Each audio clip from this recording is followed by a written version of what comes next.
פוד. אני גוז, שלום, מה מצב? אני לא התנדבתי לזה.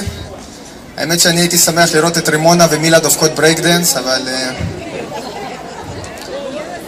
טוב, יאללה, בואו נגמור עם החרא, אז נעשה את זה 5 דקות. אני גוז, אני רוסי גם ביום יום, אנחנו פה כולם רוסים, אנחנו שנים שאנחנו רוסים. כל הזמן נותנים לי מחמאות שאני לא יודע איך להתמודד איתם. סחטן אחי, אתה בכלל לא נראה רוסי. וכל הזמן שואלים אותי אם סבתא שלי גרה על הספה בסלון. למה שהיא תגור על הספה בסלון? היא בתוך כלוב, רצה ככה על גלגל. סבתא שלי. אתם מכירים את זה שבחייו של כל בן אדם מגיע רגע שבו הוא ניגש לארון, פותח את הדלת, מניח יד על חולצה ואומר, זהו, מהיום את תהיי פיג'מה.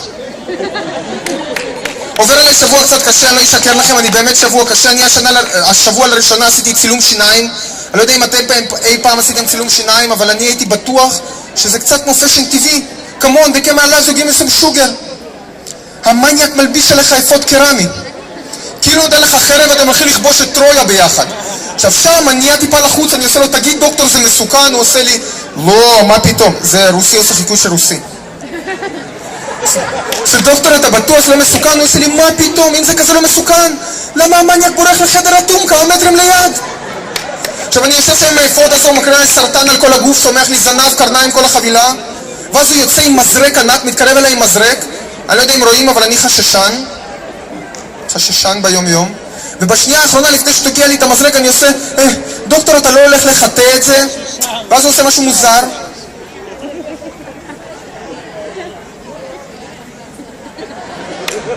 ואז הוא תוקיע בי את המזרק ושימו לב מה הוא אומר, אל תדאג, עוד כמה שניות תתחיל להרגיש נמלים. בן זונה הזרקת לי נמלים? טוב, ביקשו ממני קצת גס, אז בואו נעשה קצת גס. אני הייתה לי חברה, זה סיפור נהדר, קראו לה בת חן, וחברה הכי טובה שלה קראו לה בתל, והם קראו אחת לשנייה חן ואל, כי זה אותו אזור חיוג. בכל אופן, תמיד אחרי שאני עושים אהבה, הייתי ככה מחבק אותה ועושה לה, תגידי, גמרת? והייתה מסתכלת על בת עצוב כזה, עושה לי, כמעט. גברים, אתם יכולים כמעט לגמור? גבר נכון, הוא קטוע רגליים, קטוע ידיים, הוא עם השיניים יחצה את קו הסיום. בנות, איך זה עובד אצלכם? כאילו אתם רואות את קו הסיום, אני רצה, אני מתקרבת, אני כל כך קרובה, הנה כזה, חנות של קסטרו, אני אכנס. תגידי, גמרת? כמעט. מישהו אי פעם יצא לו לראות את ההורים שלו עושים אהבה? לי יצא לפני 3 ימים. נשבע לכם, זה פעם אחרונה שאני נכנס לאתר הזה.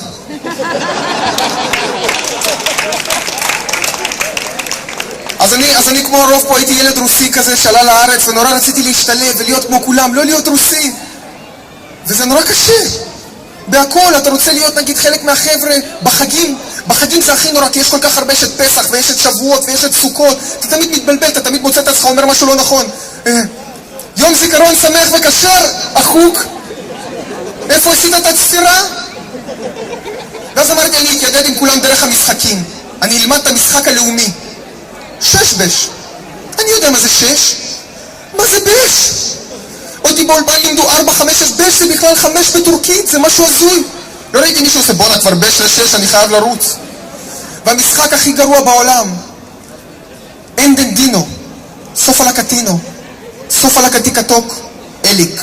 בליק. בום. אתה כילד רוסי לא יודע שזה לא מילים אמיתיות. הייתי יושב בלילה עם אבן שושן, אליק בליק בום.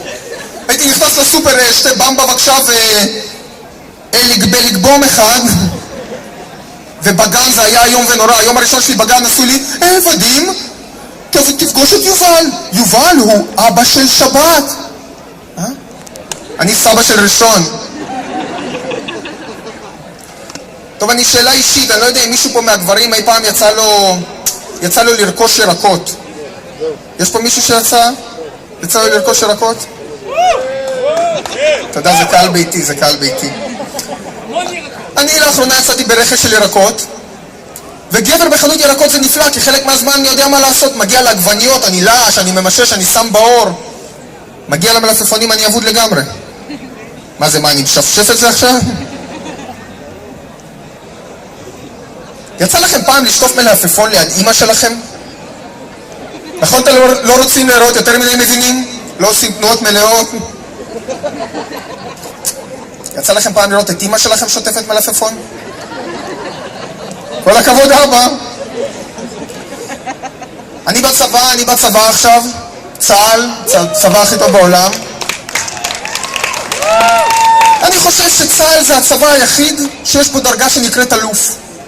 מישהו קם בבוקר, הוא לא עושה כלום, והוא אלוף. טס לחו"ל, שואלים אותו, excuse me sir, what is your profession? צ'מפיון. חבר שלו, תת אלוף, I'm almost champion.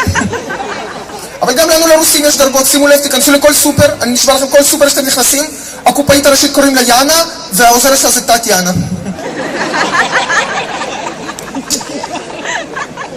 טוב, יש מצב לעשות קטע עם הקהל? אפשר לעשות איזה קטע משותף כזה עם הקהל? אפשר?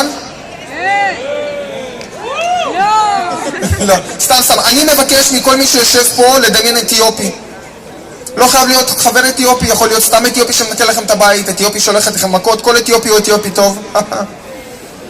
יש לכם אתיופי, אתם מדמיינים? אתם שם מדמיינים? עכשיו בשלב הבא, דמיינו אותה שנייה באתיופיה. נכון, הוא עומד עם פיסת בד ועם כידון ככה? אף אחד לא מדמיין אותו עם חליפה? אלגוריתם מסובך בעבודה היום. יצא לי לנסוע השבוע במונית שירות.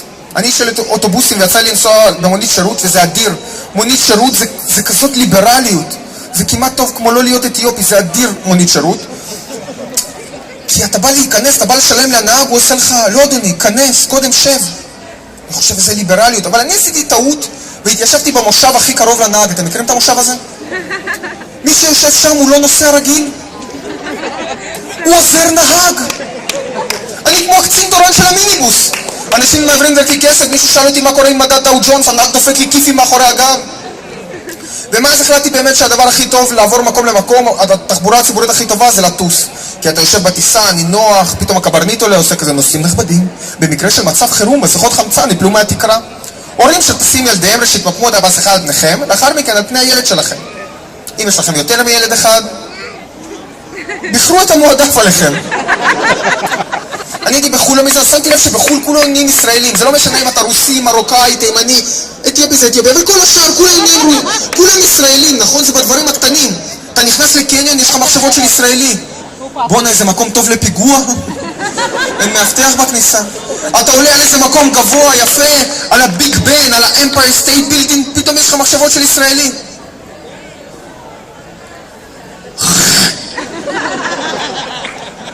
טוב, לסיום אנחנו נבצע קטע אומנותי, אני אקרא פה למרב לקטע אומנותי. מרב, אפשר שיתוף פעולה? קדימה, מחיאות כפיים למרב. לא התכוננו על זה, זה לא היה מתוכנן. את לא צריכה לדבר, את יכולה להניח. אני שותקת? את שותקת.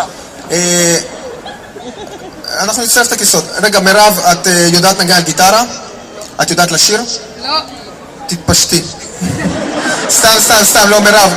אני הולך לעשות... האמת של החביצקי חולם על זה שנים, אז אם רימה עולה לעשות ברייקדנס, מרב מתפשטת, סתם לא. מרב, את אחראית על האווירה, אני אשיר שיר ואת אחראית על האווירה. רק שיהיה ברור, זה פעם ראשונה שאת מפריחה? לא. לא. רואים שיש לך ניסיון בהפרחות, איפה הסטנד שלי? את יכולה לשבת על כיסא, מרב.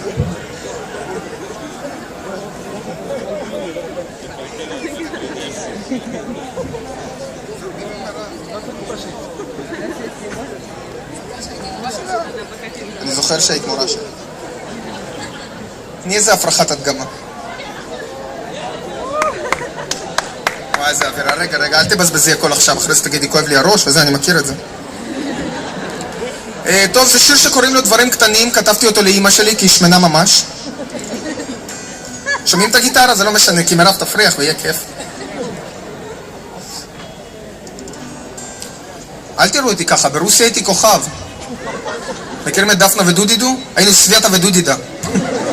היינו דופקים וודקה רדבול, סתם לא היה וודקה רדבול. ברוסיה זה רק וודקה. ואל תתקמצן על הוודקה, אחי. אני לא יודע אם נגיע, אחי, זה סתם לפוזה, סע. טוב, מרב, כן, תפריחי, כאילו אין מחר.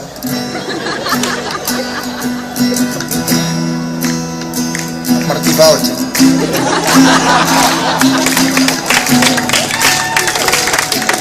דברים קטנים, דברים שכולנו מכירים, דברים קטנים מעצבנים. מכירים את זה שאתם מגיעים לרמזור ואז לוחצים על הכפתור הקטן בצד להודיע לו שהגעתם? אחרי כמה שניות אתם מבינים שלכפתור אין שום השפעה על הרמזור, הוא סתם נמצא שם לתת לכם תקווה. הם באותה מידה יכלו להתקין מזוזה, לא? מכירים את זה שאתם בבית כנסת ואתם אוכלים חזיר? סתם, זה רק אנחנו הרוסים. מכירים את זה שאתם בבית כנסת אמיתי, יש לכם איזה דתי שמתפלל בכל הכוח? אני תמיד רוצה לקחת את הטלית שלו ולכתוב לו מאחורה איך אני מתפלל, 06-666, שיתקשרו, יגיבו. מכירים את זה שאתם הולכים באמצע הרחוב, פתאום יש עלייה, חצי מדרגות, חצי שיפוע חד לאופניים. איך בוחרים? מכירים את זה שאתם בצבא וכל הזמן צועקים עליכם? עמוד דום, עמוד נוח. עמוד דום, עמוד נוח. איזה לא נוח זה לעמוד נוח?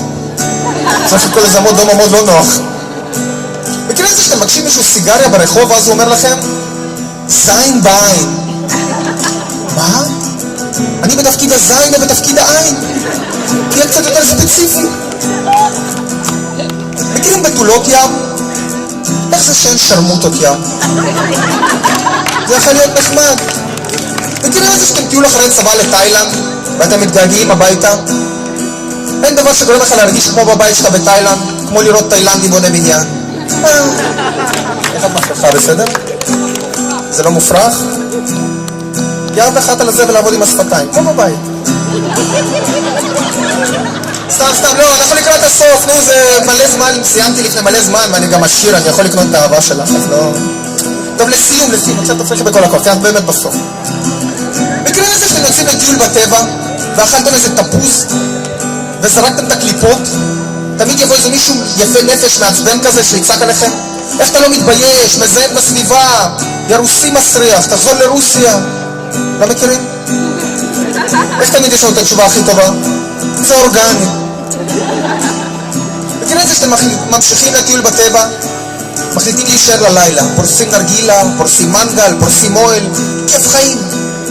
אחרי כמה ימים אתם מחליטים לחזור הביתה, מקפלים את הנרגילה, מקפלים את המנגל, באים לקפל את האוהל, זה בלתי אפשרי. לקחת אוהל, להחזיר אותו לאריזה המקורית, זה פשוט בלתי אפשרי. זה קצת כמו לקחת תינוק ולדחוף אותו חזרה לפוט של האמא שלו. חברים, תודה רבה, אני הייתי ודים גוס. תודה רבה לנרר שהייתה יום של מפרחה. תבואו כל יום יאללה, ז'בוטינסקי בפונקציה בשבילך, יאללה, י"ב 6 מנהיג!